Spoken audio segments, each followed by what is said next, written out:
জমি অধিগ্রহণের পর মাটি ভরাট, সীমানা প্রাচীর ও প্রশাসনিক ভবন নির্মাণ কাজ শেষ। এখন চলছে boiler, turbine, water treatment plant, cooling tower, jetty, coal shed yard সহ প্রকল্পের অন্যান্য কাজ।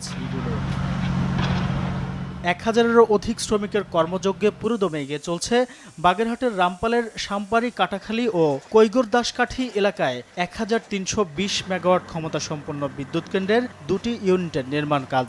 বিদ্যুৎ কেন্দ্রটি চালু হলে দেশের বিদ্যুতের ঘাটতি কমার পাশাপাশি কর্মসংস্থান সৃষ্টি হবে বলে আশা এলাকাবাসীর। বিভিন্ন মিল কলকারখানা গড়ে উঠবে এবং আমরা সবাই দক্ষিণবঙ্গের লোকজন উপকৃত হব। অনেক লোকজনের কর্মসংস্থান হবে, যে বেকার জনগোষ্ঠীর। বন্দর আছে এবং এই অঞ্চলের সরকারের অর্থনৈতিক যে দিকগুলি বিশাল সাপোর্ট দেবে এই অঞ্চলের এই তাপবিদ্যুৎ কেন্দ্র।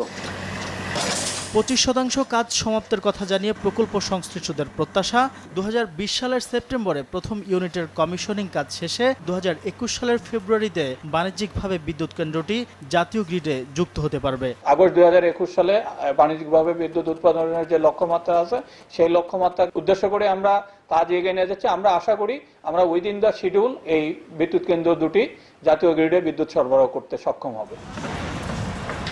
Bangladesh India friendship power company limited যৌথভাবে 2017 সালের 4 এপ্রিল রামপাল বিদ্যুৎ কেন্দ্র নির্মাণ কাজ শুরু করে। 1834 একর জমির উপর এই প্রকল্পটি বাস্তবায়নে ব্যয় ধরা হয়েছে প্রায় 16,000 কোটি টাকা।